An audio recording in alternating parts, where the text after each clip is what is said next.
Bonjour à tous et bienvenue dans ce journal. Démarré en mai 2009, les travaux du futur espace nautique intercommunal de la communauté d'agglomération de la vallée de Montmorency arrivent à leur terme. À 3 mois de l'ouverture, Fabien Madigou a pu constater l'avancement du chantier de cette piscine high-tech. Reportage. Les pelleteuses sont encore à l'œuvre autour de l'espace nautique intercommunal. Si les panneaux solaires destinés à chauffer l'eau ou encore la toiture végétalisée ne sont pas encore en service, à l'intérieur, les bassins sont opérationnels. Dans cet équipement à la pointe de la technologie, l'accent a été mis sur la sécurité des usagers. Avec le système Poséidon que nous avons installé avec 22 caméras, 6 caméras sous-marines et 16 caméras aériennes qui permettent de détecter et d'avertir le maître nageur ou les maîtres nageurs à partir du moment où il y a un corps inerte dans un des bassins et que ce caractère inerte du corps dépasse les 8 secondes. Les nouveautés ne s'arrêtent pas là. Bassin en inox, spa, espace cardio-training ou encore traitement de l'eau à l'ozone afin d'éviter la désagréable odeur de chlore sont parmi les atouts du nouveau centre nautique. Au final, la structure aura coûté plus de 20 millions d'euros. Luxtreano espère son ouverture à la fin juin. Développer la randonnée équestre dans le département, c'est le nouveau cheval de bataille du comité départemental d'équitation du Val d'Oise. Grâce aux efforts conjoints de randonneurs et du CDEVO, les espaces les plus ruraux du Val d'Oise peuvent maintenant être visités à cheval à travers 1200 km et 46 itinéraires. Des parcours qui vont de l'abbaye de Royaumont au château de la Roche-Guyon et qui devraient ravir les amoureux de la nature et du cheval. Plus de détails avec Romane Delahaye. Découvrir le Val d'Oise à cheval, c'est ce que propose le CDEVO à travers différentes boucles touristiques. Aux portes du Vexin, familles et cavaliers confirmés pourront profiter de la richesse naturelle qu'offre le département lors de randonnées de 1 à 5 jours. On a de plus en plus d'adultes qui commencent à monter, ils sont super contents, ils disent ouais c'était toujours pour des gosses, c'était jamais pour nous. Et du coup ils sont super contents, ils sont au taquet pour partir, quoi. Le Val d'Oise est le premier département équestre avec 12 500 cavaliers licenciés auprès de la fédération. Parmi eux, seuls 10% pratiquent la compétition, les autres privilégient l'équitation de loisirs. Initiative de particuliers ou organisée par un centre équestre, la randonnée est une véritable école à tout âge et à tout niveau. Depuis Mafflier jusqu'au Bouillon en Belgique, jusqu'au Luxembourg, jusqu'au Bruxelles, à poney, des gosses de 8 ans. Donc ça commence très tôt. Et au contraire, la vie collective, il faut l'inculquer aux jeunes très tôt, parce que par la vie collective, vous leur redonnez un tas de possibilités de comprendre l'autre, d'accepter l'autre, de ne pas avoir de réactions stupides ou imbéciles, et surtout de comprendre la collectivité. Ce qui n'est pas le cas de toutes les activités. La randonnée permet ça, puisqu'on est pendant 8 heures, ensemble, à cheval, les uns à côté des autres. Un problème demeure cependant, le manque de gîtes. Pour les randonnées longues de 2 à 5 jours, il faut loger cavaliers et chevaux. Pour cela, le CDEVO souhaite obtenir l'aide financière du Conseil général afin de transformer de vieilles fermes ou autres locaux en abris. Un dernier coup d'étrier pour que le Val d'Oise devienne un haut lieu du tourisme équestre. Quelles sont les meilleures maisons de retraite du Val d'Oise? Comme chaque année, le guide de la dépendance, qui vient de sortir son édition 2011, publie son palmarès des meilleurs établissements. Plus de détails avec Johan Bensoussan. La qualité d'environnement du bâtiment, l'hygiène, les chambres, encore les animations et la restauration. Quelques critères très précis parmi la quinzaine retenue pour juger de la qualité des maisons de retraite françaises. Dans le Val d'Oise, 121 établissements sont aujourd'hui recensés dans les secteurs publics, privés et associatifs. Un paysage et une offre étoffée qui placent le département en milieu de classement. Une 46e position avec une note globale de 0,07 sur 10. À peu de choses près, c'est la note moyenne des établissements en France. Dans ce ventre mou, quelques maisons de retraite du Val d'Oise tirent leur épingle du jeu, à commencer par la Villa Beau Soleil à Cormeilles en Parisis, l'un des 46 établissements en France à recevoir la note maximale. Un haut niveau de confort de vie qui se paye souvent au prix cher pour les retraités. Aujourd'hui, le coût de l'hébergement dans ces structures oscille entre 35 et 220 € par jour. Une initiative culturelle à Saint-Gratien. Depuis l'ouverture de l'espace Jacques Villéglet, dédié à l'art contemporain, la ville organise régulièrement des visites pour sensibiliser les plus jeunes à l'art. Jeudi dernier, plusieurs classes maternelles et élémentaires ont même eu le privilège de le faire en présence de l'artiste Michel Haas.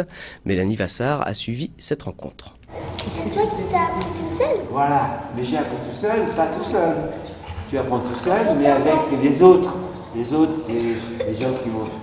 Les tableaux que j'ai pu voir dans les musées, que j'ai pu voir dehors, que j'ai pu voir ailleurs, tu vois, dans les livres. C'est une visite un peu inhabituelle à laquelle ont eu droit les écoliers de Saint-Gratien.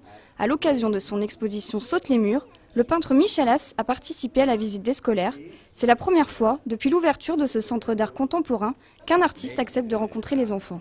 C'est d'ailleurs lui-même qui en a fait la demande. Et ça me paraissait bien aussi que les enfants qui sont à l'école ici viennent, et je sais qu'ils viennent en général, mais être là un petit peu, quoi. C'était une manière c'est aussi une manière de dire merci en fait. Des œuvres accrochées à même le mur, sans cadre, un monde de formes et de figures qui interpellent les élèves. Pour Michel As, pas de doute, les enfants n'ont aucun mal à comprendre l'art contemporain. Une toute petite fille comme ça qui m'a dit « Mais pourquoi il n'y a pas de cadre comme d'habitude ?» Il y a un cadre. Et je lui ai dit « Il n'y a pas de cadre parce que le cadre, c'est le mur. » Et elle me dit « Ah oui, c'est vrai !» Et elle était vraiment contente. Et donc, les gens, ils comprennent très bien, hein, les enfants, ils comprennent très bien. Il faut simplement leur dire qu'est-ce qu'on fait. Assis par terre, au milieu des élèves, le peintre en oublie presque ses 77 ans. Michel As a gardé son âme d'enfant, un atout pour communiquer avec ce jeune public. Je n'ai pas du tout médité ni mes questions ni mes réponses, mais que c'est arrivé comme ça s'est fait plutôt quelque part plus facilement qu'avec les adultes en général, parce que les enfants jouent, et moi j'aime bien jouer aussi. Cette première couronnée de succès, l'espace Jacques Villeglé espère renouveler l'expérience avec d'autres artistes. En attendant, il propose aussi de découvrir l'art contemporain en famille, et ce, dès samedi. Le Val d'Oise, terre équestre, parmi les 12 500 cavaliers que compte le département, un est particulièrement connu dans le milieu, Jean-Marie Bazire. Il a fait de sa passion son business. À seulement quelques kilomètres de la forêt de Chantilly, c'est dans ses écuries que Romane Delahaye est allée à sa rencontre. Né sur un poney, ou presque, Jean-Marie Bazire s'est en tout cas passionné dès le plus jeune âge pour les équidés qui n'ont depuis plus quitté sa vie. Au beau milieu de la plaine de France, ce cavalier professionnel tient les rênes d'une écurie où il entraîne ce qu'il espère être de futurs cracks. La majeure partie sont des jeunes chevaux que je forme pour la compétition ou pour moi après avoir une relève sur les chevaux que j'ai à sortir en concours, ou des chevaux que je forme pour ou des propriétaires ou des chevaux pour faire du commerce. Lorsqu'il n'est pas à cheval, Jean-Marie coache ses cavaliers. Pour lui, être proche de Paris est une chance, la moitié de ses clients sont parisiens. Je suis installé ici depuis 10 ans. Donc au début, il y avait quelques propriétaires. On va dire depuis 7-8 ans, c'est bien rempli, surtout de propriétaires en fait. La plupart de mes propriétaires font du concours complet. Et donc toutes les années, on essaye de représenter déjà et les écuries et le 95 dans les championnats nationaux, donc que ce soit dans les amateurs en individuel ou par équipe. Ce week-end encore, Jean-Marie Bazire portera fièrement les couleurs du Val d'Oise sur le prestigieux Grand Parquet de Fontainebleau, aux côtés de cavaliers venus de partout dans le monde. L'officiel de France 3 étoiles, c'est jusqu'à dimanche à Fontainebleau. Zoom maintenant sur Ismaël Ledesma. Ce nom ne vous dit sans doute rien, mais c'est une figure emblématique de la harpe paraguayenne. Installé à Bréluche dans le Vexin depuis 7 ans, le musicien sud-américain vient de sortir son 14e album. Fabien Madigou en a profité pour aller à sa rencontre. Regardez cet artiste atypique.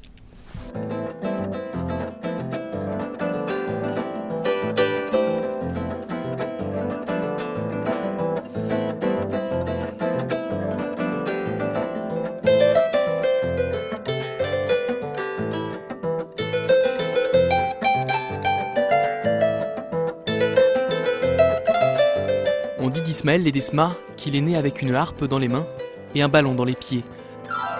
Malgré les réticences de ses parents artistes, il parvient à réaliser son rêve en devenant footballeur professionnel de 16 à 20 ans. Mais la musique n'est jamais loin, il accompagne sa mère sur scène et joue des sérénades aux fenêtres des demoiselles pour compléter ses fins de mois. À 48 ans bien sonnés, il parle de ses deux passions comme d'un équilibre indispensable. J'ai deux facettes. De douceur, de la poésie, de l'amour, et puis le reste, l'autre partie, c'est l'homme, le mâle, le guerrier. Après 6 mois au Liban et un essai au Red Star, Ismaël s'aperçoit qu'il est trop petit pour prétendre à une carrière de footballeur en Europe. Mais pas question d'arrêter définitivement le ballon rond. Aujourd'hui, c'est dans le club de Magny en Vexin que le musicien vient libérer son surplus d'énergie tous les mercredis. En tant qu'homme, Ismaël, c'est un être super gentil.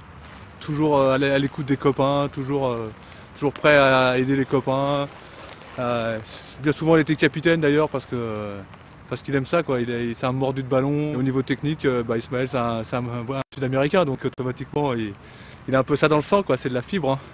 Si les dribbles ne sont plus aussi fluides que par le passé, les doigts jonglent avec toujours autant d'aisance sur les cordes de son instrument. Une harpe paraguayenne dont le son cristallin tranche avec le côté rugueux du footballeur.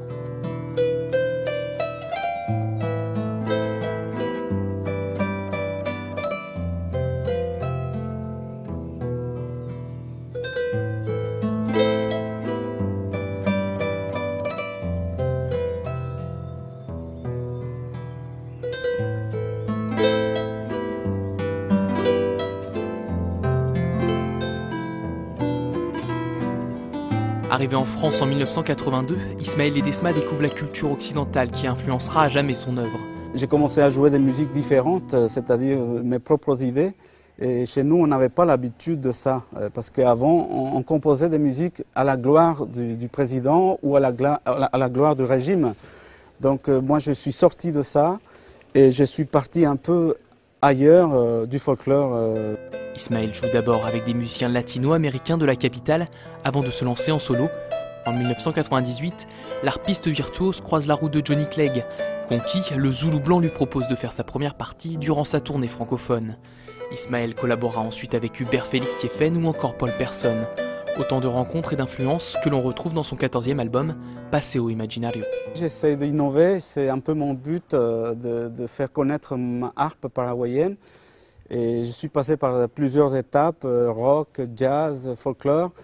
Et dans cet album, j'ai réuni un peu toutes mes influences musicales. Dans quelques jours, Ismaël Ledesma retournera au Paraguay pour y sortir une compilation des 14 albums enfantés en Europe. L'occasion de faire découvrir à son peuple le mélange réussi entre musique occidentale et harpe paraguayenne. Et on se quitte avec une idée de sortie pour le week-end. Avec l'arrivée du printemps, voici un rendez-vous incontournable pour les amateurs de plantes rares et tropicales. Il s'agit du salon Edenia à Cergy. Pour sa 14e édition, Edenia propose samedi et dimanche un salon expo-vente pour venir découvrir ou acheter des plantes tropicales. C'est un événement unique dans le Val d'Oise. Christophe Rigaud a assisté aux derniers préparatifs. Une serre tropicale en plein Cergy, bienvenue à l'ISTOM, une école d'ingénieurs en agrodéveloppement. Une soixantaine d'étudiants y cultivent près de 300 espèces, toutes tropicales, dans une ambiance sèche ou humide. Des plantes rares, aux noms étranges, qui proviennent des 4 coins de la planète. C'est une plante dite acodex, donc cet organe-là qu'elle a, en fait, qui ressemble à un caillou. C'est un tissu qui est gorgé d'eau et qui lui permet tout l'hiver de garder, quand elle n'est pas en période de végétation, de garder de l'eau. Et ça lui permet aussi de se camoufler pour pas être consommé. Alors ça, c'est très très joli. C'est un Kalanchoecine sepala. Alors il a la particularité de fleurir en fait avec des stolons. Donc sa rampe florale va se transformer au bout d'un moment, faire des feuilles et pouvoir se replanter. Donc même s'il ne fait pas de graines, il va pouvoir s'étendre comme ça, comme des fraisiers en fait. Le week-end prochain, ces étudiants accueilleront des passionnés de toute l'île de France pour un rendez-vous incontournable, Edenia, un salon expo-vente de plantes rares et tropicales. Des plantes qui attirent de plus en plus le grand public pour leur originalité, leur facilité d'entretien, mais aussi pour leur prix. Ça va vraiment de la plante de collection, donc comme celle-ci, qui est une espèce très rare, qui va aller chercher dans les 30-35 euros. Et on retrouve des spécimens plus courants, mais avec des gros sujets aussi. Celui-là, par exemple, qui doit être environ de 7-8 euros.